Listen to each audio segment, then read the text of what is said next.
morning, everyone. Madzuka bwanji nonse. Thank you to our choir and our praise team for guiding us this morning. Praises. Zikoma kwaya kumaso praise team bolitsogolera mmayimbidwe mauno. Before we have time to listen to the word, let us first pray for this Tisanave morning. mau tipemphere. Father God, we are here before you. Atate tiba maso panu lero.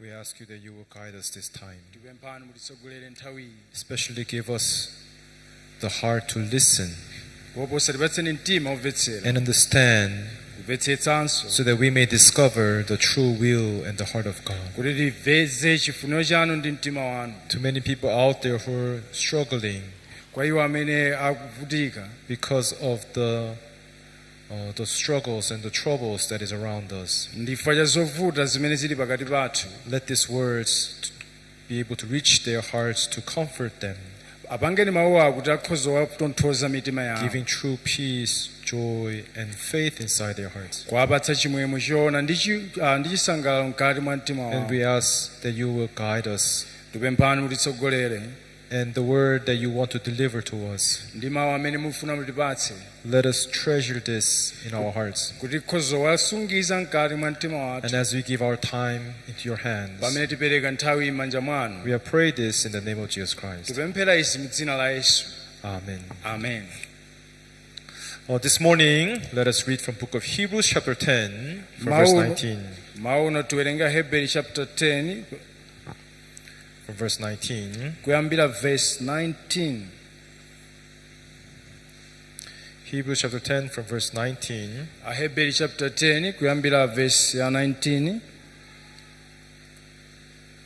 From verse 19 to verse 30. Kuyambira verse 19 kufika 30. If you found it, I would like to read. Ngati mwapeza ndiyamba kuwerenga. Therefore, brethren, having boldness to enter the holiest by the blood of Jesus, Ndipo pokhala nacho abale chilimbikitso chakulowa malo opatulika ndi mwazi wa Yesu, by the new and living way which he consecrated for us through the veil, that is, his flesh, pa njira yatsopano ndi yamoyo imene adatikonzera mwa chotchinga cha thupi lace. and having a high priest over the house of God, Ndipo pokhala naye mkulu wa nsembe osunga nyumba ya Mulungu, let us draw near with a true heart in full assurance of faith, having our hearts sprinkled from an evil conscience and our bodies washed with pure water. tiyandikire ndi mtima woona chikhulupiriro chokwanira ndi mtima yathu yowazidwa kuichotsera chikumbumtima choyipa ndi matupi athu osambitsidwa ndi madzi oyera. Let us hold fast the confession of our hope without wavering, for he who promised is faithful. Tigwiritsitse chivomerezo chosagwedera cha chiyembekezo chathu pakuti wakulonjezayo ali okhulupirika. Let us consider one another in order to stir up love and good works, Ndipo tiganizirane wina ndi nzake kuti tifulumizane ku chikondano cha ntchito zabwino. not forsaking the assemblies of ourselves together as in the manner of some, but exhorting one another, so much the more as you see the day approaching. Osaleka kusonkhana kwathu pamodzi monga amachita ena, komanso tidandaulirane ndiko koposa monga momwe muona tsiku lili kuyandika. For if we sin willfully after we have received the knowledge of the truth, there no longer remains a sacrifice for sins, Pakuti tikachimwa ife eni ace titatha kulandira chidziwitso cha choonadi, sitsalanso nsembe ya kwa machimo, but a certain fearful expectation of judgment and fiery indignation which would devour the adversaries. koma kulindira kwina koopsa kwa chiweruzo ndi kutentha kwace kwa moto kwa kuwononga otsutsana nawo. Anyone who has rejected Moses' law dies without mercy on the testimony of 2 or 3 witnesses. Munthu wopeputsa chilamulo cha Mose angofa popanda chifundo pa mboni ziwiri kapena zitatu. Of how much worse punishment do you suppose will be thought worthy who has trampled the Son of God underfoot, counted the blood of the covenant by which he was sanctified a common thing, and insult the Spirit of grace? ndipo mutani kulanga koposa kotani nanga dzesedwa woyenera iye amene apondereza mwana wa mulungu nayesa mwazi wa chipangano amene ayeretsedwa nawo chinthu wamba nachitira chipongwe mzimu wachisomo. For we know him who said, "Vengeance is mine, I will repay," says the Lord, and again the Lord will judge his people. Pakuti tidziwa iye amene anati kubwezera chilango nkwanga, ine ndidzabwezera, ndiponso Ambuye adzaweruza anthu ake. Up to verse 30 we have read. Kufikira verse 30 tawerenga. As we continue our series of the lecture of Hebrews, pamene tikupitirira ndi buku lathu la Heberi, I don't know about how you're listening, but God has filled our church with many words from many directions. sindidziwa mene mumvera koma Mulungu adzaza mpingo wathu ndi njira zambiri komanso chitsogozo chambiri. You know, everyone, many people do not understand about the life of faith in full. Anthu ambiri samvetsetsa moyo wachikhulupiriro kwathunthu. Everyone, life of faith, Moyo wachikhulupiriro, God made it so that you cannot live this life of faith alone. Mulungu anaupanga kuti sungakhale moyo wachikhulupiriro pawekha. You understand? Kumvetsetsa. If you see in the book of Ephesians, Mukaona buku la Efeso, you know, when we officiate weddings, tikamamangitsa we ukwati, often take the book of Ephesians chapter 5 and we take a vow about the marriage. nde timawerenga buku la Efeso chapter 5 ndi kumalumbiritsa za ukwati. But if you see there, Ephesians chapter 5, Mukaona kwa Efeso chapter 5, I think it's verse 32, is it? Ephesians chapter 5. Efeso chapter 5, Let's see.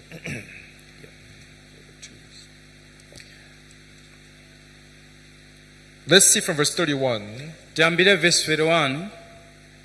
For this reason a man shall leave his father and mother and be joined to his wife, and two shall become one flesh. Chifukwa chachi munthu adzasiya atate wake ndi amake nadzaphatikizana ndi mkazi wake ndipo awiri adzakhala thupi limodzi. Verse 32. Verse 32. This is a great mystery, Ichi ndi chinsinsi chachikulu, but I speak concerning what? koma ine ndinena zachani? Christ and the church. Khristu ndi mpingo. Everyone, Wina aliyense. the question many people ask when they just have heard the gospel. Anthu ambiri funso mene amafunsa akangomva uthenga wabwino. Oh, Pastor, I understand what you're trying to say. Abusa ndimvetsetsa zomwe ukamba. Now you're saying that many other churches or many other believers, until now, Mukunena kuti okhulupirira ine mpaka anapano. they say that we have to go to church and pray for forgiveness. Amayenera kuti apite kuchecha We have to kapita try to keep the commandments. ayesetsa kusunga malamulo. But this is the first covenant Koma ili ndi pangano which loyamba no one can follow. limene palibe amene akhoza So kutsatira. we should not follow the first covenant. We should put that aside. And now we have to understand what is the new covenant. Nde tisatsate pangano lakaleli titsate pangano latsopano. Is that right? Si choncho. So according to new covenant now, Malingana ndi pangano latsopano. last week we have shared that through the body of Jesus Christ, Nde wiki yathu makambirano kuti kudzera mu thupi la Khristu. because we are too weak, because we are flesh, Chifukwa ife ndofoka chifukwa ndife thupi. we are too weak to fulfill the requirements of the law. We are too weak to fight against the sinful desires. Nde ife ndofoka kwambiri kuti tikhoza kumenyana ndi zikhumbokhumbo za uchimo. That is why God gave us Ndifa chake Mulungu atipatsa Jesus Christ, Yesu Khristu who has come to pay the wage of sin amene wabwera kudzalipira mphotho ya uchimo. according to the law, which is what? Death. Imene malingana ndi lamulo lotchedwa la imfa. So Jesus Christ has become the one who fulfilled the whole law for us. Nde Yesu Khristu wakhala amene wakwaniritsa lamulo lonse mwalo mwa And imfa. as Jesus Christ died on the cross, Nde pamene Yesu wafa pa mtanda, Bible says that he has washed the sins away for all the people in the world once and for all. nde Bible likuti wayeretsa wachotsa tchimo la dziko lonse lapansi kamodzi kwatha. Is that right? si choncho. But the problem is, Koma vuto ndi lakuti yes, according to these words, malingana ndi mawa our sin has been put away, washed away from the cross according to the blood of Jesus Christ. machimo athu achotsedwa pa mtanda ndi mwazi wa Yesu Khristu. And we are supposed to accept this and believe this Nde tikuyenera tilandire ndi kukhulupirira izi. and say that I am righteous Ndikunena kuti ine ndi olungama. and eternally righteous in my heart. Ndipo ndine olungama mkati mwa mtima Once wanga and for kwamuyaya. all, Bible says. Kamodzi kwatha Bible But likutero. the problem is, Koma vuto ndi lakuti there is these evil thoughts which rise in us each and every day. pali maganizo oyipa amene amakhala kudzuka The tsiku ndi tsiku. temptations which comes to us each and every day. mayesero amene amabwera tsiku ndi tsiku. Do you understand? Kumvetsetsa. Now, there is a negative way of seeing this and a positive way of seeing this. Pali njira yoziona molakwika komanso pali njira yoziona maubwino. Let me explain to you what is a negative way. Nde ndifotokozereni njira yolakwikayo. People who look at this in a negative way, Anthu amene amaziona mu njira yolakwika. Pastor, there's a problem to the gospel that you're preaching. Abusa pali vuto ndi uthenga umene mulalikira. Reason is, Chifukwa chakuti you say that Jesus Christ has washed all our sins once and for all. munena kuti Yesu anachotsa machimo athu kamodzi kwatha. But if you preach like this, Koma kalalika chonchi people will say, anthu akanena kuti it's okay to commit sin. Why? ndizabwinobwino kuchita Because chimo. Jesus Christ has died for all your sins. Chifukwa Yesu achotsa machimo So no matter athu. how much more sins you commit, it's all finished. It's all ended. Ndeka machimo chuka bwanji uchite zinatha pa mtanda. Do you think this is true, Pastor? Muganizo lisizoona. You see, your gospel is now going to bring some kind of disorder of faith. Nde apatu uthenga wanu kuoneka ngati kusokoneza People chikhulupiriro. ask like this. Nde anthu amafunsa chonchi. So is it okay to commit sin? Kodi ndi Or you say it's okay to commit sin? Munena It's kuti okay to commit sin? nzabwinobwino uchite chimo. Do you understand? Kumvetsetsa. That's the very many questions that people ask. So, Pastor, are you saying it's okay to commit sin? What do you do if you commit sin then? Nde anthu amatero kuti munena kuti zabwinobwino uchite chimo nanga ikachita chimo tichite That chani. is a negative side. Ndi mbali yolakwika imene anthu amaziona. What is negative? Nde mbali The yolakwika. spiritual way of saying negative is distrust. Nde muauzimu ndi People who do kusakhulupirira. not want to believe in the gospel. Anthu sakufuna kukhulupirira mu uthenga wabwino. You understand? Tikumvetsetsa. But everyone, Koma wina aliyense when you're learning about the world of faith, tikamaphunzira dziko la mtima. you don't look inside of faith from one direction. Sitimachiona chikhulupiriro mu njira imodzi. Understand? Tikumvetsetsa. Everyone, there are many sides to the faith which you must look at. Of course, it's one faith, one language, one way. Nde ndi mawu amodzi koma pali njira zambiri zozionera chikhulupirocho. But many people do not see the faith from different angles. Ndi anthu ambiri saona chikhulupiriro kudzera m'makono osiyanasiyana. You get what I'm saying? Mukumvetsetsa. Everyone, if you discover faith from different angles, Mukaona chikhulupiriro mu dera lina, you'll be able to discover how valuable this gospel that we share in this church is. mukaona kufunikira kwa uthenga umene tikugawana mu mpingo muno. Well, last week I was shouting a lot, so I kind of hurt my throat. So I try to speak softly today. Uyatha ndimakuwa kwambiri ndi pakhosi panga panapwetekeka ndele ndiyesetsa lankhula mochepera. So I hope that you can comfortably listen today. Ndikhulupirira kuti mumvetsera bwinobwino. Because if I shout, sisters, ndikalankhulaso mwamphamvu ena there's mmadzidzimuka. good side and bad side. Because those who are dozing, Koma zimakhala bwino kwa ena amene akugona. sisters, Ukakuwa wake ndi up. amadzidzimuka choncho. But if I speak softly, Koma ndikamayankhula mwapang'ono-pang'ono, it does not mean sleep. sizitanthauza kuti mugone. It means listen more attentively. Zifuna Understand? kuti mumvetsere ndi chidwi, mumvetsa. Now, everyone, Ndi wina aliyense. there is a big mystery Pali chinsinsi chachikulu. in this where one unites together. Pamene awiri akukhala pamodzi kulumikizana. Understand? Now, I Tikumvetsetsa. have just explained to you the negative side of when you hear this gospel. Those who have negative side, distrust of this gospel. Nde mbali ndakufotokozerani yolakwika imene anthu amakhala nayo osakhulupirira mu uthenga wabwino. The question they will ask is that, is it okay to commit sin? Funso limene amafunsa nzabwinobwino kodi uchita tchimo. But now let me explain to you the other positive side. Nde ndikambenso mbali inayi yabwino. Pastor, Abusa, according to the preachings that I have heard from you, malingana ndi uthenga umene ndamva kwa inu I have realized one thing, ndazindikira chinthu chimodzi that I cannot overcome sin by myself. kuti ine sindingagonjetse uchimo pandekha. Now I understand I received Jesus Christ in my heart and I'm righteous, Ndikumvetsetsa ndalandira Yesu Khristu ndipo but ndine I am wolungama. not sure how I'll be able to overcome the temptations and the desires that will come to me as I live my Koma life. sindikumvetsetsa bwinobwino kuti ndidzagonjetsa bwanji mayesero ndi zikhumbo zochimo zimene zikubwera Because mwa. I will lose Chifukwa ine ndino and I will osapambana. fall under the temptation. Ndipo ine nthawi zonse And my ndidzagwa life will be filled with errors and mistakes. ndipo moyo wanga ndiodzala ndi zolakwika. Everyone, Wina aliyense think about it. ganizirani ichi. A person have just heard the same gospel, Munthu amene wamva uthenga omwewo that it is Jesus Christ who died on the cross to wash away all our sins once and for all. kuti ndi Yesu amene anafa pa mtanda kuchotsa machimo athu kamodzi kwathu. But listening to the gospel with the heart that I can do something, Koma kumva uthengawo ndi mtima kuti ndikhoza kuchita kena kake. do you know what happens at the end of the preaching? Mudziwa zomwe zimachitika mapeto kwa ulaliki? Is it okay to commit sin? Kodi nzabwinobwino uchita uchimo? Are you saying that, Pastor, it's okay to commit sin? Kodi abusa munena kuti nzabwinobwino uchita uchimo? Then if this is the question that arises in your heart, Nde ngati ndi funso limene likudzuka mu mtima mwathu right away, nthawi yomweyo this person ndiye munthuyu did not forsake his self-righteousness. munthuyu sanataye chilungamo chake. He did not repent Uyuyu in sanalape his heart. mu mtima mwake.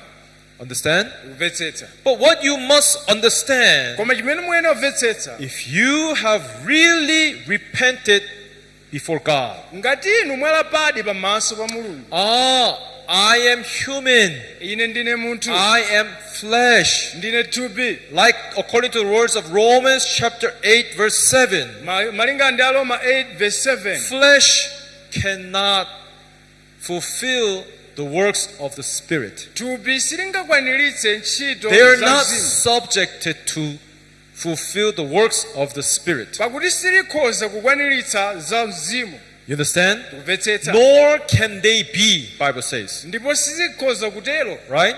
Kumvetsetsa. Please put on the screen. Bible says that because the carnal mind is enmity against God, for it is not subject to the law of God, nor indeed can be. Ndakuti maganizo a munthu sakhoza kukondweretsa Mulungu popeza sakwaniritsa You chifuniro see, cha Mulungu. if you have kept this in your mind, Nde ngati mwasunga izi mu mtima mwanu, right? si choncho, Is it okay to commit sin? kodi ndiwe bwinobwino uchita uchimo? That will not be the question you'll be answering. Si funso limene mukhoza kufunsa. Pastor, Abusa, I can only commit sin. ine ndikhoza kungochita chimo basi. What do I do? Nde nditani? I understand Jesus Christ has washed away my sins. Ndimvetsetsa Yesu anachotsa machimo anga onse. But as you said, we are people who can only commit sin. Koma monga mwanena ndife anthu amene tikhoza kungochita chimo. Right? Si choncho. Everyone, although it seems like the same gospel, Ngakhale zioneka ngati uthenga but omwewo. according to your heart, Malingana ndi mtima when you wanu, listen carefully to that person's question, mukamvetsera kwa funso limenelo, clearly the heart, what is inside that person's heart is revealed. nde mtima umene uli mkati mudziwa kuti ndi mtima uwu waonekera. Understand? Kumvetsetsa. Everyone, pastor is a spiritual doctor. Ndi uthenga wa uzimu. I study the hearts of people. I study the questions people ask. I listen why they ask like this, why this person behave like this, why this person think like this. I study that. Nde monga ine mbusa ndimadziwa nchifukwa chani afusafusa, nchifukwa chani akhala moyo, nchifukwa chani achita izi. But I'm telling you, if you have listened to this gospel with the pure and humble heart, Nde ngati mwamvetsera uthenga uwu ndi mtima woona komanso odzichepetsa, you will think, yes, I accept zoona that Jesus ndivomereza. Christ has died for my sins. Yesu Khristu wafera machimo But at the anga. same time, I know I am weak. Koma nthawi yomwenso ndikudziwa What do ndinofoka. I do? Ndichite chani? Well, how am I supposed to live in faith, Pastor? Ndikhala bwanji moyo wachikhulupiriro abusa? This will be the question. Ili ndi mmene likhale funso. Those who are truly confessed and repented their heart before God. Kwa iwo amene avomereza kuti alapa pamaso pa Mulungu. You understand? Kumvetsetsa. Do you understand? Kumvetsetsa. Now, Tsopano, let me tell you one secret here. nde ndikuwuzeni chinsinsi chimodzi. Let's see one word. Tione mawu. Matthew chapter, is it 16? Matthew chapter 16. Yes, Matthew chapter 16, verse 18.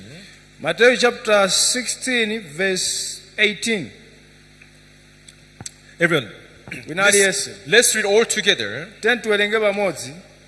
There is a way how you can overcome the evil spirit and temptation. Pali njira imene mukhoza kugonjetsa mizimu yoyipa Now komanso try to mayesero. discover what is the key to Ndemu- defeating the desire. mumvetsetse kuti kii yake yogonjetsa zimenezi ndi Okay, let's chani. read. Ready? tiwerenge pamodzi Begin. tiyambe. And I Ndiponso also ine say to ndinena kwa you iwe, that you kuti iwe are ndiwe Peter, Petro, and on ndipo this pa rock thanthwe ili I will build ndidzakazika my mpingo church, wanga. and the Ndipo gates mwa of dziko la hate kufa shall not prevail sadzawulaka against iwo. it. Everyone, what does Bible say? Ndelu kuti chani Bible? Jesus said to Peter, Yesu akunena kwa Petro, I'm going to call your name, ndidzakutcha Peter. dzina lako, right? si choncho. Meaning that this rock Kunena kuti thanthwe.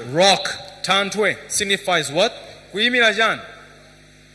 In other words, church. Mwa njira ina kuyimira mpingo, All right? si choncho. Bible says, Bible likuti if you build my church on this rock, ngati ndidzamanga mpingo wanga pa thanthwe now ili. this rock signifies Jesus, Ndi thanthwelo ikuyimira Yesu the Khristu. foundation of the gospel of grace, where we acknowledge that salvation is only through the work of Jesus Christ. maziko a uthenga wachisomo amene akuzindikiritsidwa kudzera mwa Yesu Bible Khristu. says, Jesus said himself, Ndi Yesu akunena iye mwini, if you build a church on top of this rock, ngati mudzamanga mpingo pa thanthwe ili.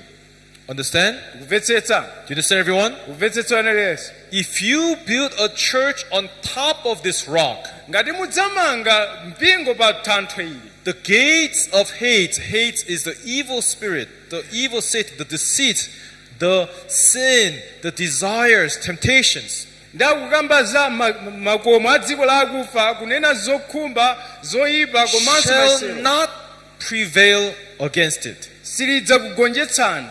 So Jesus has taught us, Ndi Yesu watiuza, if you were once saved, ngati inu wapulumutsidwa, now the foundation is what? ndikuti maziko ndi chani?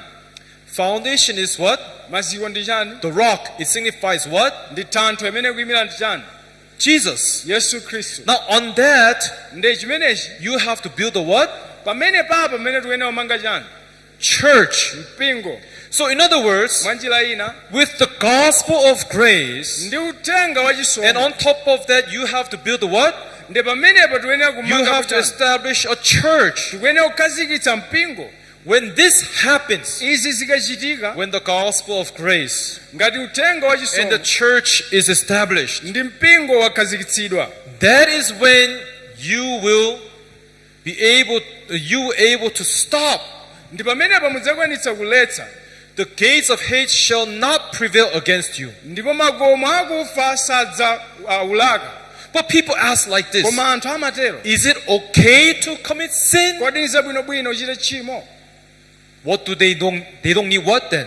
Ndekuti awa safunika chani? These are people, they're not thinking about what? Awa sakuganiza za chani? Church. Sakuganiza za They're mpingo. not thinking about what? Sakuganiza za chani? Church. Za mpingo. But those people, Pastor, I'm a Amene person who akuti abusa. cannot be subject to the law of God. Ndingakhale bwanji moyo I'm umene weak and lacking. zikachitika bwanji So to ndinofoka. them, Ndelero it's easy to establish what? ndekuti apa mpophweka kukhazikitsa chani? Church. Mpingo. Understand? Kumvetsetsa, Do you understand? kumvetsetsa. Everyone, what is the way to defeat the evil temptations and desires and the lust of this world? Ndi njira yogonjetsa zikhumbo zoyipa ndi mayesero ndi yotani? Because you have heard the gospel. Chifukwa mwamva uthenga Oh, wabwino. but Pastor, I understand the gospel from our church is so precious, so good, but I still have my temptations. I still have desires. I go drinking, smoking, and going to clubs. What am I supposed to do? Ndamva uthenga koma ndinofoka ndimamvabe kuti ndisute ndimwe mowa ndichite zoyipa What that- nditani? Saint needs. Nde otelewa He needs to know how to establish a church on top of the rock. ndakufunika azindikire mmene akhazikitsire mpingo pamwamba pa thanthwe.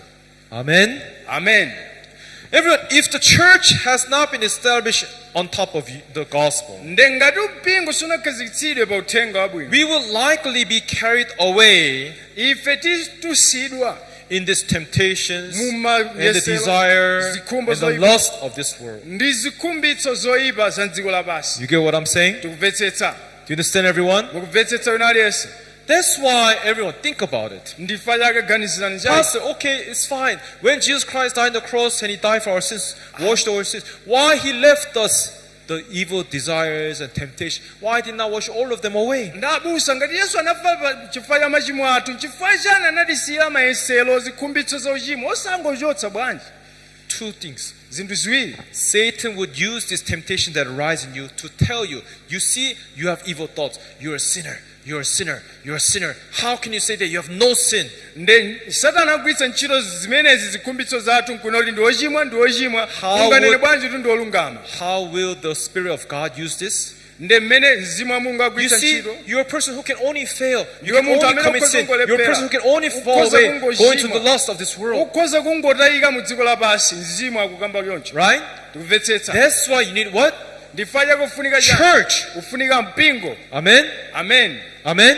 Amen. So if you take this gospel negatively, you say, you deny, and you think that you still confess, I'm a sinner. Nde mukaona uthenga uwu muona kuti asiwoyenera nkumaganiza kuti But mwena if you want mwapepe. to go inside deeply to learn about the true faith, Koma mukaona mkati mwa chikhulupiriro after hearing of the gospel, ndi kuzindikira uthenga wabwino. you need to learn how the church can be established in our gospel. Nde muyenera mumvetsa mpingo ungakhazikitsidwe bwanji mu You need to uthenga. learn how the church can be established on the top of this rock. Muphunzire mmene mpingo ukhoza kukhazikitsidwa pa thanthwe ili. You understand? Kumvetsetsa.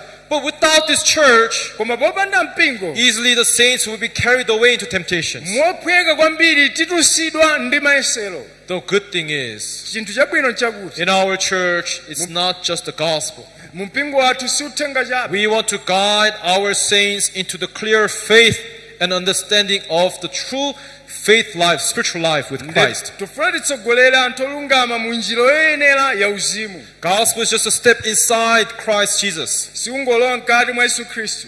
But you need to learn how to walk with Him, Koma tiphunzirenso mmene how to tingayendere fellowship with ndiye. Him, Komanso how tingachite to chanjana. reconcile with Him. Kukhala woyanjana ndiye pamodzi. You understand? Tikumvetsetsa. Do you understand, everyone? Kumvetsetsa wina aliyense. That's why today we read Hebrews chapter 10. Ndifa chake lero tawerenga Hebrew chapter After we 10. have heard the gospel, Titatha kuva uthenga what wabwino. is Hebrews chapter 10 in the second half of the Hebrews chapter 10 trying to teach us? Nde gawo lachiwiri la Hebrew chapter 10 likuphunzitsa chani. Everyone, let's see here verse 19. Tiyambe verse 19 apa.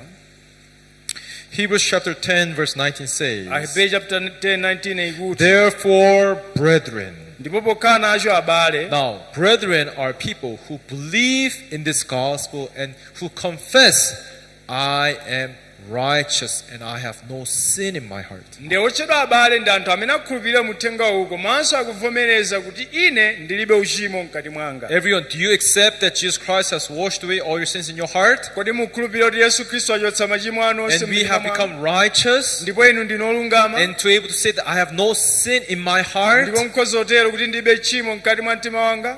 Can you say like that? Mukhoza kunena choncho. Amen? Amen. Yes. Now we can say we are brethren in Christ. Mwachoncho tikhoza kunena kuti ife ndife abale mwa Khristu. Now Bible is telling us, therefore, brethren, Ndiye kutero abale choncho you abale. must have boldness to enter the holiest. Mukhale nacho chilimbiko chakulowa m'malo In other words, opatulika. you must have the boldness to enter to heaven. Mwa njira ina mukhale ndi chilimbikitso cholowa kumwamba. But your boldness Ndipo kulimbika kwanu should not come from trying to keep the commandments. musabwere pakuyesera kusunga malamulo. Your boldness should not come from your good deeds. Kusabwere chifukwa cha ntchito zanu zabwino. Your boldness Kulimba mtima kwanu must chilimbikitso come chanu. from by believing in the blood of Jesus Christ. Kuchokere mwakukhulupirira mu mwazi wa Yesu Khristu. Amen. Amen. Amen. Amen. Faith must come from where? Chikhulupiriro chimene chitulukire kuti Blood of Jesus Christ. mwazi wa Yesu Khristu. Which means, Chimene chikutanthauza. yes, the blood has two things. Zoona mwazi uli zinthu ziwiri. It can become a wage for sin, Kukhala mphotho ya uchimo. but also it can become the source of faith. Kukhalanso poyambira pa chikhulupiriro. Once again, blood of Jesus Christ, mwazi wa Yesu Kristo it has two services. uli ndi ntchito ziwiri It serves for two purposes. ugwira ntchito ziwiri. One, choyamba blood of Jesus Christ becomes the wage of sin. mwazi wa Yesu Kristo ndi mphotho ya uchimo. Understand? kumvetsetsa. And secondly, it's what? chachiwiri ndi chani? It's what? ndi chani chachiwiri? You forgot already? mwayiwala kale posedwako. It's what? ndi chani? It serve ndi chani? what? ndi chani? Source of faith. ndi gwero la chikhulupiriro. Bible says, brethren, Bible likuti abale. if you want to have the boldness now. ngati mufuna mukhale ndi chilimbiko tsopano. Now Bible says boldness, tikukamba za chilimbiko. but faith, we have the faith to receive gospel. ndeti ndi chikhulupiriro cholandira Now uthenga we need to wabwino. have faith in living our spiritual life. komanso tili ndi chikhulupiriro chokhala moyo wauzimu. Amen. Amen. So, in other words, to separate this, first faith is of believing that Jesus Christ has washed away my sin. Second is now faith to have boldness. ndipo yamba chikhulupiriro ndi kukhulupirira kuti Yesu wachotsa machimo anga. kachiwiri ndi But kukhulupirira this faith ndili ndi of chilimbiko. boldness nde mu chikhulupiriro cha chilimbiko kapena kulimba must come mtima from where? chiyenera chichokere kuti? It must come from where? chiyenera chichokere kuti? Again, your deeds. ntchito zanu. How well you go to church. Mene mapita Look at me, church. Pastor. I did not miss any Sunday last year. I have for 52 weeks, whether it rain, whether wind blow, I have always been here. Listen, so I am very faithful. Ain't I? chaka chatha mawiki onse 52 ndakhala ndikupita ku chechi palibe kukhale dzuwa kavula ine ndinolungama basi. If your service to God, coming, works, and how you support church or volunteer, if this becomes a source of your faith, nde ngati chikhulupiriro chathu chichokera mu ntchito zimene tikuchita ku chechi kapena machitidwe ena, likely this church will fall into corruption. nde kuti imene mpingo wosokonekera. Understand? kumvetsetsa. The source of faith, nde pa gwero la we must chikhulupiriro, understand the meaning of the blood of Jesus Christ. tikuyenera timvetsetse tanthauzo la mwazi wa We must Yesu. understand the meaning of his sacrifice. tikuyenera timvetsetse sembe ya Yesu Khristu. Understand? kumvetsetsa. So everyone, here we must find the boldness through the blood of Jesus Christ. tikuyenera kupeza chilimbikitso kudzera mwazi wa Yesu Now Khristu. let's go on. tione. If you look here, mukaona apa verse 20, let's skip next 22. verse 22, Let us draw near tiyandikire with a true heart in full assurance of faith, ndi mtima woona mchikhulupiriro chokwanira, having our hearts sprinkled from an evil conscience and our bodies washed with pure water. ndi mtima yathu yowazidwa kuichotsera chikumbumtima choyipa, matupi athu osambitsidwa ndi madzi oyera. Now, there's one more thing here. pali chinthu chimodzi chofunika. Bible says, Bible likuti if you want to come inside the full assurance of faith, ngati mufuna kubwere mkati ndi odzala ndi you have to chikhulupiriro, have your hearts mukhale ndi mtima wanu sprinkled from yowazidwa evil conscience kuichotsera chikumbumtima and choyipa, our bodies komanso matupi athu washed osambitsidwa with what? ndi chani?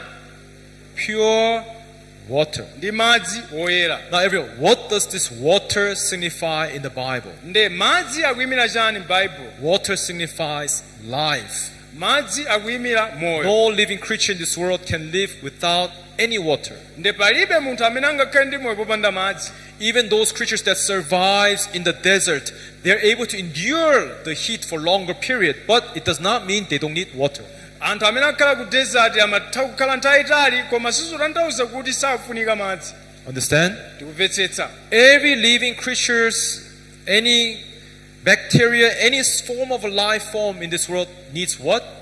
Water. chamoyo china chilichonse kama bacteria china chilichonse chili ndi moyo chimafunika madzi. Bible says that like the earth absorbing the rain which falls from the heavens, ndakuti nthaka imene imamwa madzi amene achoka you kumwamba, shall also absorb the word of God, Bible says. momwemonso ifenso mitima yathu idzamwanso mawu a Mulungu. So, pure water signifies what? nde madzi oyera akuyimira chani? word of God. mawu a mulungu. Understand? Kumvetsetsa. Understand? Kumvetsetsa. Therefore, Choncho inside the church, mkati mwa there mpingo must be two things. pakwena pakhale zinthu ziwiri How to guide their saints into faith, watsogolera anthu kuchikhulupiriro, using the pure word of God. kugwiritsa ntchito madzi oyera a mulungu. We are not here to advertise about certain activities. Sitili pano kulengeza zochitika zina zake.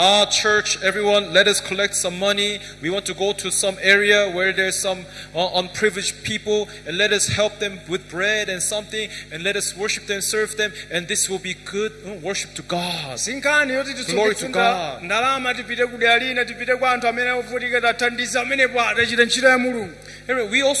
There are certain churches, certain areas we are also helping. Palinso mipingo ine imene imathandiza, But I have thought, what is the greatest help that we can give unto them? koma maganiza kuti chachikulu chimene tikhoza kuchita ndi chani. Greatest help is to able to deliver this pure word of God into the hearts of people. Chachikulu ndi kupereka mawu awa mitima ya anthu oona. Amen. Amen. So you must know, Ndemukene we mudziwe need to have the boldness. tikuyena kukhala ndi chilimbiko. Now this boldness, faith to enter into heaven. Chilimbiko cholowa nacho And kumwamba. this faith of assurance comes from the pure word of God. Ndi chilimbiko chichokera ku mawu oona a mulungu. You understand? Now Kumvetsetsa. let's look here, skip to verse 26. Tione verse Now, 26. verse 26. Verse 26. If you see here, Ukaona apa. for if we sin willfully, Pakuti ife tikachimwa eni ache, after we have received the knowledge of the truth. titatha kulandira chidziwitso cha choonadi. Now, I'm just going to prove my point, what I've just explained to you. Nde ndifuna ndingotsimikiza fundo imene If ndakamba we ino. have sinned willfully, Ngati titachimwa after daladala, I received salvation, in other words, titatha kulandira chipulumutso mwa njira ina. people say, I must try to confess, pray forgiveness. Anthu amatero andilape ndikupemphe Bible chikhulupiriro. says there no longer remains a sacrifice for sins. Nde Bible likuti sitsalanso sembe ya kwa machimo. You see, we should not return back to the law of Moses whereby we pay the price. If we do something wrong, we have to bring a sacrifice. If we do something we sin, we bring a sin offering. We cannot go back to this old traditional way of belief. Nde Bible likuti sitiyenera kubwereranso kwa Mose kumene tidachita chimo tipereke sembe, chita chimo pereka sembe, sitiyenera tibwererenso But njira this is a yakale. mistake which many Christians are doing today. Koma lero ndi zimene anthu akuchitabe mpaka pano. Because they don't have any other more knowledge about the gospel. Chifalibe chidziwitso cha uthenga wabwino. People do not have the understanding of the truth, spiritual life, and Anthu faith. alibe kumvetsetsa kwa moyo They wauzimu. return back to the old traditional beliefs. Ndakubwererabe ku njira yachikhulupiriro yakale. Pastor, I understand, I respect what you're saying. Abusa ndimvetsetse zomukamba. But I have made a mistake. I have sinned. Nanga ndachimwa ndalephera. Don't you think that I should go down and sacrifice or pray, forgive something so that God will wash my sins away? Ndichitenso ndikapereka sembe kapena ndilape kuti mulungu achotse tchimo langa. Before you do that, Musanachite chimenecho. what does the Bible say? Bible kuti chani? There remains no more what? Akuti sitsalanso chani? Sacrifice. Although you come to God with something to present to God, Ngakhale mubwere kwa mulungu koma mulibe Bible says no chotizopereka. more will God look upon these things. Ndakuti mulungu sadzaona zinthu izi. So this cannot be the answer. Izi sizingayankhidwe. Trying to keep the commandments, Kwesera trying to usunga confess malamulo. your sins, Kulapa. trying to offer something to God Kapena on upereka behalf china of your chako sins. Mulungu. Kapena kulapa machimo This ake. cannot be the way of faith, the boldest to enter to heaven. Iyi singakhale njira yachikhulupiriro yolowa nayo kumwamba. If you do that, you're right now despising the gospel and the faith of God. Nde ngati muchita izi mukuchepsa uthenga wabwino komanso You're chikhulupiriro cha denying. Mulungu. Mukukana. Like I said, the distrustful heart of gospel. Monga ndanena kukayikira kusakhulupirira njira ya Verse uthenga wabwino. 27. Verse ya 27. But a certain fearful expectations of judgment, Koma kulandira kwina kuopsa kwa chiweruzo. and the fiery indignation which will devour the adversaries. Ndikutentha kwa moto wokuononga utsutsana nawo. What Bible says Bible kuti chani? is trying to describe something. Ndikufuna ifotokoze china chake.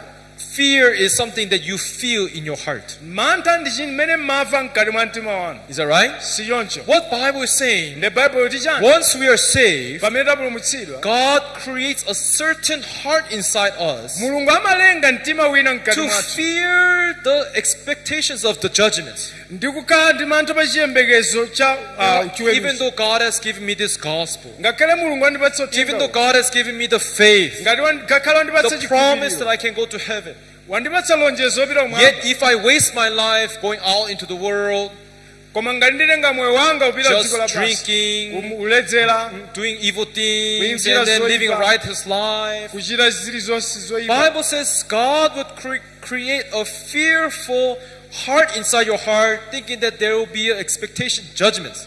nde Mulungu akuti adzalenga mantha mu mtima mwanga woyembekezera chiweruzo. And that heart which God has created, Nde mtima umenewo umene Mulungu alenga, and fiery indignation which will devour the adversary, this will make the adversary to destroy them. ndi kutentha kwacho kwa moto kukuononga otsutsana In nawo. other words, this writer is trying to describe what this faith of the blood of Jesus Christ, the boldness that guides us to heaven, what does this faith do?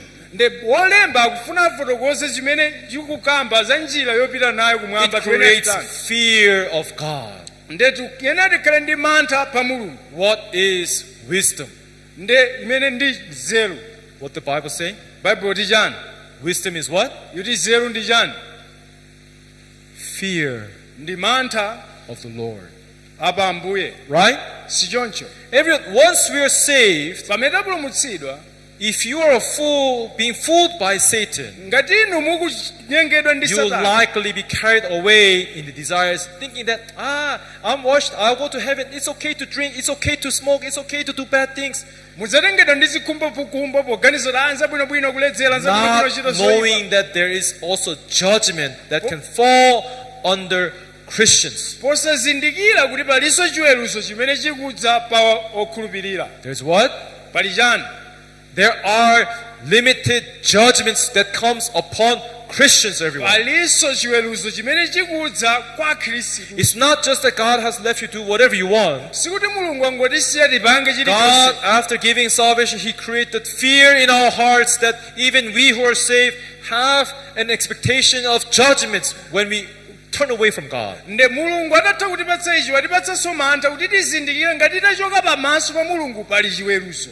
You understand? You Tikumvetsetsa. understand? Tikumvetsetsa. And that fear of God, Bible calls what? It's wisdom. Nde mantha apa Ambuye Bible likulitcha So nzeru. those who are being fooled by Satan Nde amene apusitsidwa will ndi say it's Satana okay to commit sin. azabwinobwino chile chino. Those who possess the heart of God and who has wisdom, Amene ali ndi mtima wa Mulungu ali ndi if I nzeru. return back to my life, Ngati ndibwereso God moyo will wanga. judge me. Pali He chiweruzo. will make me fail. He will make me regret. Azandipanga ine Then kulephera. now, Lord, how can I live in this faith, in this Ndikhala boldness of faith? ndikhala bwanji mmoyo wa chikhulupiriro.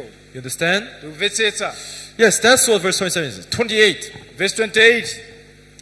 Now, it is clearly nailing to us Nde kufotokoza bwinobwino anyone munthu aliyense who has rejected the Moses law. wopeputsa chilamulo cha Mose, In other words, rejected means who have disobeyed. amene mwa njira ina sanamvere. For example, you shall have no other God before me. You should not Sakana have milungu take ina. my name in vain. Do not make any Usachule graven dzina image langa before pachabe. me. Usachipangire Keep the chosema. Sabbath. Honor your Usunge parents. Sabata. Do not steal. Do Ulemekeza not dada kill. Do wako, not commit usabe, adultery. Do not bear false Usachite witness. Do not chigololo, covet. usasilire. If you reject this and disobey the law, Ngati mukana izi ndikusamvera lamulo. Bible says anyone who rejects the Moses law dies without mercy. Akuti munthu wopeputsa lamulo cha Mose angofa opanda chifundo. Right? Si choncho. Verse 29. Verse 29. Of how much worse punishment Ndipo mutani kulanga koposa do you suppose kumene mudzayenera will he be thought worthy who has trampled the Son of God underfoot? kulanga kotani kuopsa adzayesedwa oyenera iye amene anapondoleza mwana wa Mulungu, Counted the blood of the covenant nayesa mwazi wa by chipangano which he was sanctified, umene anayeretsedwa a nawo, common thing, chinthu chawamba, and insulted the nachitira Spirit chipongwe of grace. mzimu wa chisomo. What is it saying? Ndikuti chani? Hey, listen. Mvetserani. According to the first covenant, Monga mwa pangano the loyamba, law of Moses, lamulo la Mose, if you reject it, if you disobey, if you break it, ngati mwaphwanya simunamvere, you will die without mercy. mudzafa popanda chifundo. Right? Si choncho. You don't think that there is a punishment Simuganiza kuti pali kulanga in rejecting the gospel of grace? pakukana uthenga wa chisomo? Bible says, how much worse do you think this punishment will be Ndakuti kotani kukula motani nanga chilango chake if you chidzakhalira. reject, insult the spirit of grace? Ngati mukana kuchepsa Everyone, mzimu wa don't chisomo. think that, I'm saved, my sin is washed away, now it's okay to commit sin. What is that? That is not gospel of truth. Musanene za ndayeretsedwa zabwinobwino chita chimo, ayi sutenga wa uchoonadi. Understand? Tikumvetsetsa. Pastor, is it okay to commit sin? Abusa zabwinobwino chita I'm chimo. telling you, Ndikuwuzani saints. mwakuti Everyone, yes, it's true. We are people who can fall in sin. ndizoona ndi We are- anthu amene tikhoza chimo. Clearly saying, we are people who can, not in sin, we are people who can fall in the deceit of Satan. Ndife anthu amene tikhoza kungogwa mu mchenjerero la Satana. We can fall in temptation of Satan. Tikhoza kugwera mu mayesero a Satana. But Koma if you do this ngati muchita izi willfully and just want to commit sin because you think that you're saved, mwadaladala poganiza kuti ndinopulumuka, how much more greater do you think that your punishment will be? kodi kukula kotani chiweruzo And then important thing chidzakhala is, kwa inu? who has trampled on the Son of God? Amene apondereza mwana wa Mulungu. You understand? Trample Yes. means you step on him. It's okay to commit sin. It's okay. Yeah, Jesus Christ will wash away. It's okay to commit sin. Mwanjira ina kupondereza pa Yesu kuti zabwinobwino chita chimo Yesu. You have what?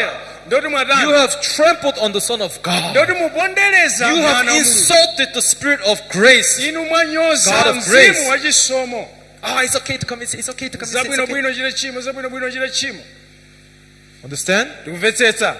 Some people say, Pastor, your preaching is good, but don't say that.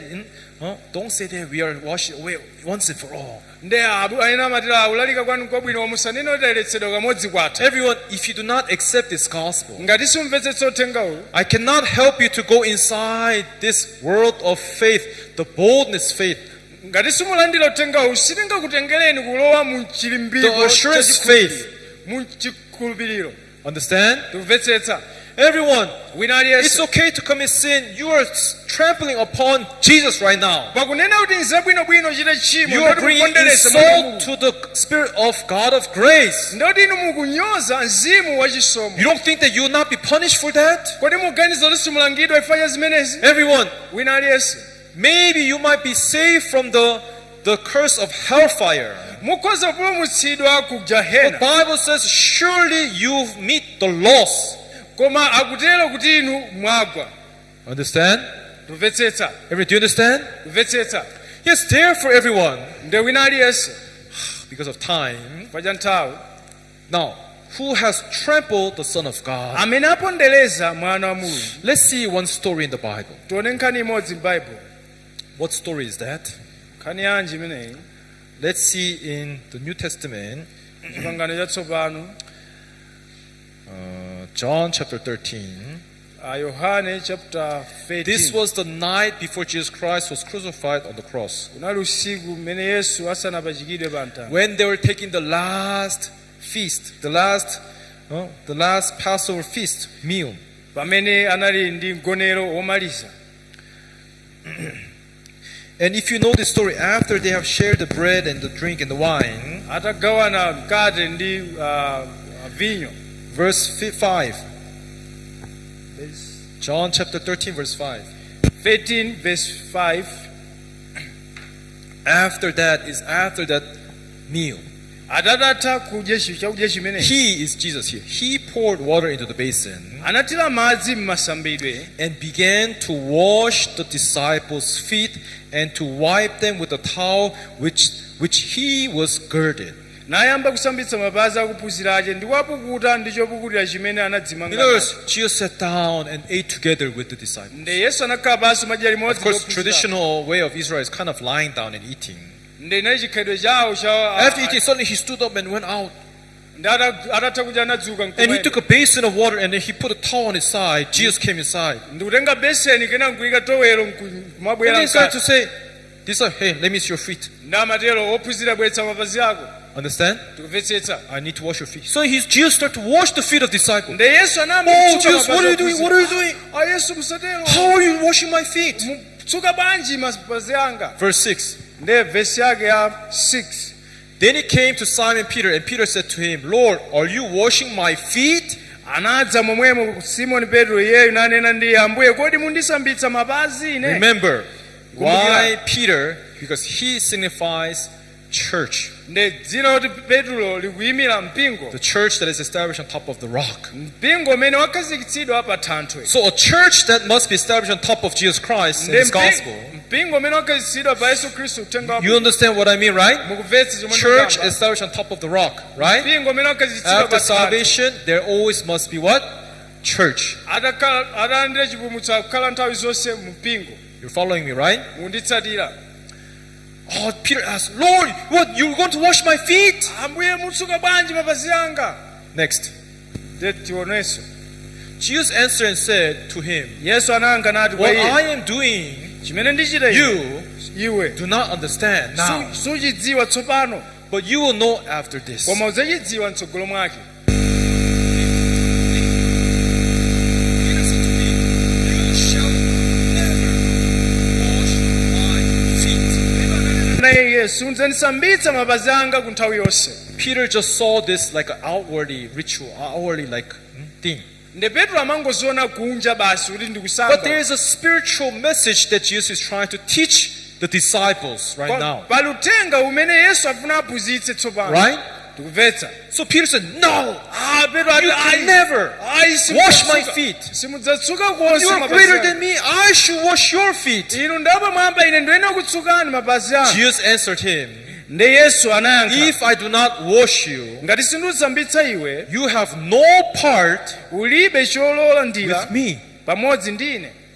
Right? Si choncho. You have no part. Ulibe cholola With ndira me. pamodzi ndi ine. You are not connected with me. Iwe ndoti You are solumikizana not ndi ine. reconciled with me. Ndekuti iwe soyanjana ndi We are ine. not one together with me. Sindife amodzi ndekuti iwe ndine.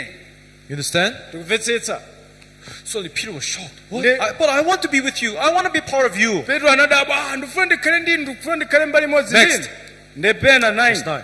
Simon Peter said to him, Lord, then not my feet only, but also my hands and my head. Ndipo Simoni Petro ananena ndi Ambuye si mapazi anga okha He komanso says, manja then anga wash ndi me mutu. all my body. Mwanjira ine Hand, hand. ndisambitseni paliponse. Next. Tikaona 10. Jesus said to him, Yesu ananena naye. he who is bathed, Amene anatha, in other words, who is saved already, amene wapulumutsidwa. understand? Mvetsetsa. Needs only to wash what? Amene anatha kusambitsidwa alibe kusowa kusamba mapazi His feet. koma ayenera kusamba. But is completely what? Popeza iye ndiye otani. Clean. You Ndoyera are mose. completely clean. Munthu uyu ndoyera And mose. you are clean, but not all of you. Nde inu nonse ndinoyera koma si nonse. Yes, among the 12, there's one who did not believe in Jesus. Pakati pa 12 analipo mmodzi amene samakhulupirira Who is Yesu. that? Ndani amene? Judah Judas Iscariot. Iscariot. Right? Si choncho. What did he do? Achita chani? After this, he went out and betrayed Jesus, sold Jesus. Atachoka apa anapita kukamupereka Yesu. He commits sin, right? Anachita chimo. Now, everyone, listen carefully. Mvetseremo Why sana. suddenly Jesus washed the feet of the Pamene disciples Yesu akusambitsa mapazi at the last Passover feast? pa phwando lomaliza. Because Jesus knew they are clean, they are washed, they are safe, their salvation is true. Chifukwa kudziwa ndoyera chipulumutso chawo But nchoona. Jesus knew that they will run away Koma kudziwa from Yesu faith, from Jesus. anthu amuthawa Yesu nthawi Right? inayo. Si Right? choncho. Si choncho. Everett, is that sin? Kodi kumthawa Yesu Being kuchimo. deceived by Satan, we are weak. We can only follow the temptations of the devil. Kunyengedwa ndi Satana ndikofoka If I say I know Jesus, if I say I believe Jesus, they will kill me. They will kill me. ndikanenoti ndimakhulupirira mwa Yesu So nditsatire Jesus knew andipa. that night they'll run away. Ndi Yesu amadziwa kuti usiku umenewu athawa. Right? Si choncho. But don't worry. koma musadandaule. All you have to do is just wash your feet. Chofunikira ngosambitsa mapazi anu. I need to take a bath. No. You're completely clean. Ndiyena ndisambe One who is clean only needs to just wash your feet. inu ndinoyera kale amene osamba kale Then amene you can osamba become mapazi. part of me. You are parted with me. You are one with me. Mwanjira ino ndinu amodzi aine muli mbali imodzi ndi ine. Amen. Amen. But not everyone. Koma osati wina aliyense. Why? Chifukwa chani? Or one who trample on top of me. Amene apondereza Who ineyo. insult the Spirit of God of grace. Amene anyoza mzimu wachisomo. How can you run from this punishment? Mungathawe bwanji chiweruzo ichi? You understand? Kumvetsetsa. Do you understand? Kumvetsetsa. Everyone, you cannot trample on top of Jesus. Simungapondereze pa Yesu Khristu. So Jesus now, then Peter allowed him to wash his feet. Nde Petro akumulola Yesu Let's go back to Hebrews chapter 10, Hebrews chapter 10, verse 29. Tibwere kwa Hebrews chapter 10 verse 29. That's why the Bible is telling us here. Nde ifanya Bible rules apa. How much worse punishment do you suppose? Ndipo mutani kulanga kwache koposa kotani? Will he be thought worthy? Ngadzesera oyenera iye. Who is worthy for the great punishment? Ndi ndani amene ayenera chiweruzo chachikulu chotere? Who has trampled the Son of God underfoot. Amene anapondereza mwana wa Mulungu. You understand? Kumvetsetsa. Those who step on Jesus. Amene akuyenda. Now let me tell you what is stepping on Jesus. Amene akuponda. Okay, I believe Jesus Christ is my personal Savior. Nde mundimeti machitira. But He has washed away my past sins. Koma anachotsa machimo anga. For my future sins, I must go pray for forgiveness. Koma machimo alero ndikuyenera ndilape. I must keep the 10 commandments. Ndisunge malamulo 10. That is what? Kuchita izizi. Trampling on top of what? Ndiko kuponda pa Yesu Khristu. Son of God. Kumponda pa mwana wa Mulungu. Not learning the faith of boldness. Nde kuphunzira chikhulupiriro chakulimbika mtima. Not learning the faith of assurance. Kuphunzira chikhulupiriro cha chitsimikizo. Not following the Spirit of grace. Osatsatira mzimu wachisomo. People say today, God, I believe you. I believe Jesus Christ as my personal Savior. Anthu amatenda kukhulupirira Yesu Khristu ngati You mbwene died on the cross to wash away my sins. Anafa pa mtanda ofera machimo My anga. past sins. Machimo ambuyo. But for my future sins, I must pray for forgiveness. Koma pa machimo keep alero the ndatsogolo commandments. ndiyenera ndipemphere chikhululuko. You're rejecting. Mukukana. The Bible says, if you reject the law of Moses, ngati mukana lamulo la Mose. with the one or two witnesses, 2 or 3 witnesses, you die. Ndi mboni ziwiri zitatu akuti mukufa. But do you know how more greater punishment will be upon you if you insult God's grace? Ngande kukula kotani nanga kwa If you chiweruzo. trample on the Son of God, do you know how great punishment you receive? Chiweruzo chotani ngati mupondereza mwana. Oh, Jesus Christ has died for my sins once and for all, and I'm washed away. Yesu Khristu anafa machimo anga kamodzi kwatha. But now, for my future sins, if I commit sin, I should go pray for Koma machimo anga atsogolo ndilape pandekha. That is trampling on the Son of God, everyone. Kumeneko nde kupondereza mwana wa Mulungu. Understand? Kumvetsetsa. Do you understand? Kumvetsetsa. Trying to wash away your own sin is trampling on the Son of God. Kuyesera kuchotsa machimo anu That is ndikupondereza an mwana wa Mulungu. insult to the God of Spirit of grace. Mukunyoza mzimu wa That is an chisomo. insult. Mukunyoza. The 11 disciples Nde betrayed Jesus, akumpereka Yesu. but their feet were washed. Koma mapazi awo akayeretsedwa. But Judas Iscariot, Judas he Iscariot went and betrayed Jesus anapita kumpereka Yesu. like the other 11 disciples. Ngati mmene anachitiranso ophunzira ena 11. But the end of Judas Iscariot was different. Koma chimaliziro cha Judas Iscariot nchosiyana. After Jesus resurrected, Jesus came to Peter. Nde Petro Mulungu Yesu anabwera kwa Peter, Petro. do you love me? Mumandikonda ine? You shall feed my sheep. Udzadyetse nkhosa zanga. Right? Si choncho. You can see Jesus again works through Peter. Nde tumuona Yesu akugwiranso ntchito mwa Petro. But Jesus could not do that to Judas Iscariot. Koma sangachita izi kwa Yudasi. He went out confessing his sins. I have sold the innocent blood. Anapita kukalapa ndakupereka mwana osalakwa. He took the 30 silver and threw it back to the elders. I have sold innocent blood. Ndanatenga ndalama kuzitaya ndapereka What did mwana osalakwa. the elders say? Nde akuluakulu amati chani? You did this. Ndi amene wachita iweyo zimenezi. You did it, so you see to it. You take care of it, not me. Don't come to me. Iweyo wachita zimene chimo ndi lako sabwere kwa ine. So what did Judah do? Nde Yudasi anachita chani? He hanged himself Anadzipachika yekha. and died. Ndikufa. Did he allowed Jesus to wash his feet? kodi analola Yesu kuti atsuke machimo ake? He could not. Ayi. He had to suffer his own sin by himself. He had to wash. He died trying to wash away the sin by himself. Iye anafa pakuyesera kuchotsa tchimo lake pa yekha. Do you know what is greater sin than selling Jesus away to the elders and priests? Mukudziwa tchimo lalikulu kuposera kumgulitsa Yesu? After that, Patatha pamenepa, because Judah have never confessed truly in his heart, chifukwa Yudasi sanavomereze kuona mu mtima mwake, he tried to wash away his own sins. amayesera kuti achotse tchimo lake pa yekha. What does Bible say? Nde Bible To luticha those who try to wash away their own sins, kwa iwo amene ayesera kuchotsa whether machimo it's awo, through your prayers, kayadzera mapemphero whether ake, it's through you trying to keep the law, kayesera kutsuka what malamulo. does the Bible say? Bible lutichani?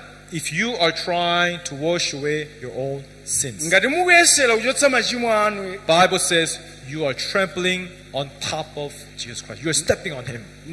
Bible kuti mupondereza mwana wa Mulungu kapena muponda pa Yesu Khristu. Understand? Kumvetsetsa. And that is an insult to the Spirit of God of grace. Ndikunyoza mzimu wachisomo. That is insult to the Spirit of grace. Ndikunyoza mzimu wachisomo.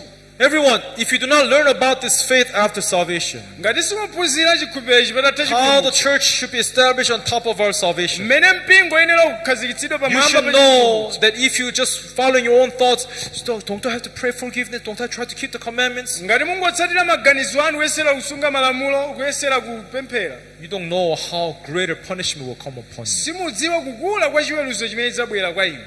Do you understand? Mukumvetsetsa. Reason why people have this way, that way, all sorts of doctrines, all sorts of ways after the gospel. Ndifa chani anthu ali njira izizo ndi ziphunzitso zambiri chifukwa apatatha uthenga. One reason, Chifukwa chake ichi they have no church alibe mpingo that is built on top of salvation. limene lili pamwamba pa chipulumutso. Like I said, everyone, Monga nakamba wina aliyense, God allowed this flesh to be under the temptations. Mulungu analola thupili kuti likhale m'mayesero. Satan used this to deceive us, to tell us, you see, look at you having temptations, desires. You're a sinner, you're a sinner, you're a sinner. Nde Satana amagwiritsa ntchito izi kuti toona kuli zikhumbo za uchimo But ndi ochimwa. if you look at this with the eyes of faith, Koma mukaziona izi ndi maso a chikhulupiriro, temptation is not the problem. ndoti mayesero si vuto. When we are tempted, Pamene tayesedwa, do you have a church to go to? tili ndi mpingo umene tikhoza Do you have a church that is established on top of the rock? kodi muli ndi mpingo umene wakhazikitsidwa pamwamba pa Do you have a thanthwe? church that is established on top of your salvation? Kodi muli ndi mpingo umene wakhazikitsidwa pamwamba pa chipulumutso chanu? Everyone, this is a mystery in the world of faith Ichi ndicho chinsinsi komanso that dziko la today chikhulupiriro we must learn chimene lero tikuyenera and kuphunzira understand. ndi kumvetsetsanso. This is where we find the wisdom of God. Umu ndimene timapezera This is nzeru where we ya find the boldness to go to heaven. komanso kulimbika mtima This is where we find the assurance of faith. komanso kupezera chikhulupiriro cha mphamvu. Amen. Amen. But today, without even knowing such faith, Koma lero posazindikira Pastor, chikhulupiriro according to your preaching, it's Abusa. okay to commit sin. It's okay to commit sin. malingana ndi kulalika kwanu zabwinobwino chita chimo. Just shall live by faith, Bible says. Olungama anga adzakhala ndi moyo ndi chikhulupiriro, Bible lutero. There's two kinds of faith. Pali zikhulupiriro Romans ziwiri. chapter 1 verse 16. Aroma chapter 1 verse. What does it say? Just last word before you finish. For I am not ashamed of the gospel of Christ, for it is the power of God to salvation for everyone who believes, for the Jew first and also for the Greeks. Pakuti uthenga wabwino sindichititsa manyazi, pakuti uli mphamvu ya Mulungu yakupulumutsa munthu aliyense wokhulupirira kuyambira Myuda ndiponso Mhelene. Verse 17. Verse 17.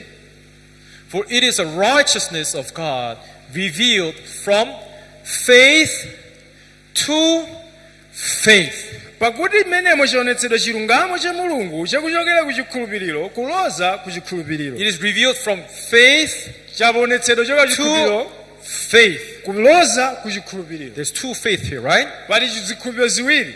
Right? Si choncho. Source of faith Koyambira kwa chikhulupiriro and life of faith. ndi moyo wa chikhulupiriro. Salvation faith Chikhulupiriro cha chipulumutso and assurance faith, ndi boldness faith. chipulumutso cha chitsimikizo. Amen? Amen. So faith to faith, as is written, just shall live by what? ndi Faith. chikhulupiriro monga kwalembedwa wolungama onga adzakhala ndi moyo ndi chikhulupiriro. Amen. Amen. So we go back to Hebrews chapter 10. Tione Aheberi chapter 10. Just shall live by faith. Wolungama onga adzakhala ndi moyo ndi chikhulupiriro. Hebrews chapter 10. Aheberi chapter 10.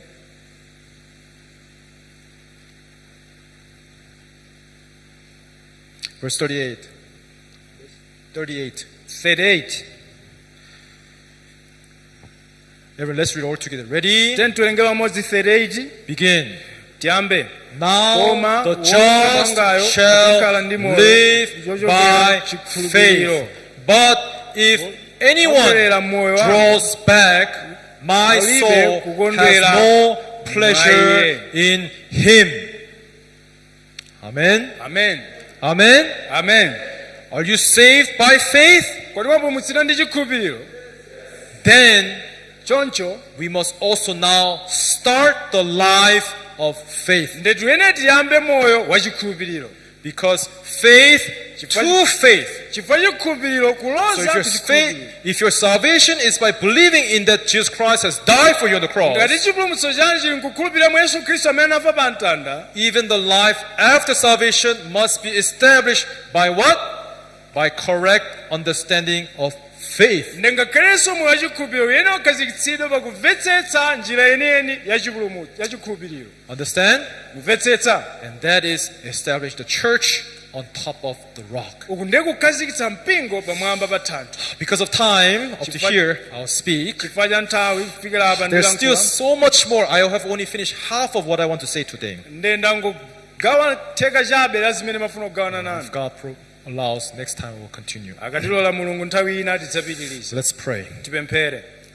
Father God, thank you for giving us this time. Ambuye zikomo kwambiri potipatsa nthawi iyi. We thank you for your grace, Zikomo chifukwa cha chisomo for chanu. giving us this precious gospel. Potipatsa uthenga wa mtengo wapatali. Like the Bible says, just shall live by faith. Monga Baibulo inena okulungama adzakhala ndi moyo ndi Just like the chikhulupiriro. first faith was established through the blood of Jesus Christ. Monga taona mpingo wambiri udzakhazikitsidwa ndi mwazi The Yesu second Khristu. faith is established through the promise that flows from the blood of Jesus Christ. Komanso chikhulupiriro chachiwiri kukhazikitsidwa ndi mwazi umene uyenda madzi oyeretsa. Bible says, Baibulo ikuti if the church is established on top of the rock, ngati mpingo ukhazikitsidwa mwamba pa thanthwe, the darkness, the hates will never prevail against it. makomo akuifa sadzagonjetsa ilo. Although there are many people who go to church, Ngakhala anthu ambiri amapita ku why are chechi, there still so many who are falling in sin? koma chifukwa chana kugwabe mu uchimo, Why are there so many people who are still in temptations chifukwa chana ochuluka ambiri ali and living m'mayesero, a righteous and evil life? akulephera kukhala ndi moyo. There's no one who is guiding them to the true faith of God, Palibe amene akuwatsogolera ku chikhulupiriro choona cha the Mulungu, faith of church.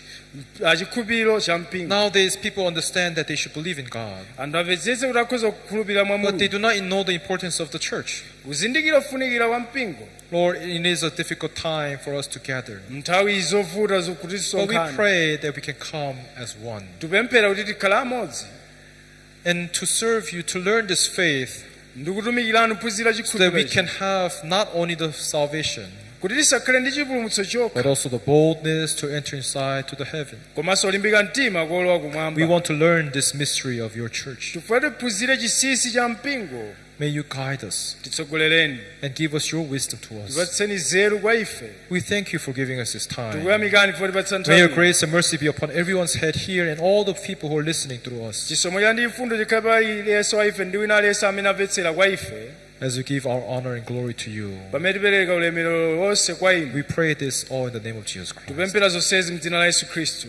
Amen. Amen. Thank you. Then at this time, we would like to invite our praise team to come out to give us one praise as we give our times to offer to the Lord. And then after that, we'll have some announcements.